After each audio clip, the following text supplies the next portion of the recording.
সবাই কেমন আছেন? আশা করছি সবাই ভালো আছেন, ভালো থাকবেন। এই দেখুন আমাদের মিপু, এই যে মিপিকে রুটি করে দিয়েছি। এ দেখুন কীরকম রুটি খাচ্ছে। ও আলমারি, এই যে আলমারি, আলমারির নিচে শুয়েছিল ওখানে ভিতরে, তো এখন রুটি দেওয়া হয়েছে। এই যে রুটি খাচ্ছে, খাও। এই যে ও রুটি খুব পছন্দ করে।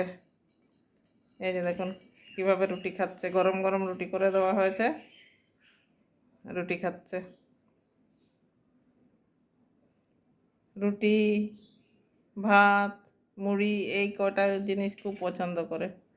আচ্ছা, হ্যাঁ তুমি খাও, নিচে থেকেই খাও। এই যে দেখছেন কীভাবে রুটি খাচ্ছে।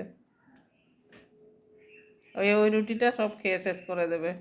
তো বন্ধুরা, কেমন লাগছে অবশ্যই কমেন্ট করবেন, ভালো লাগলে একটা লাইক দিয়ে দেবেন মিপুর জন্য, আর চ্যানেলে নতুন হলে সাবস্ক্রাইব করে দেবেন। তো বন্ধুরা, আজকের জন্য এটুকুনই। সবাই ভালো থাকবেন, টাটা।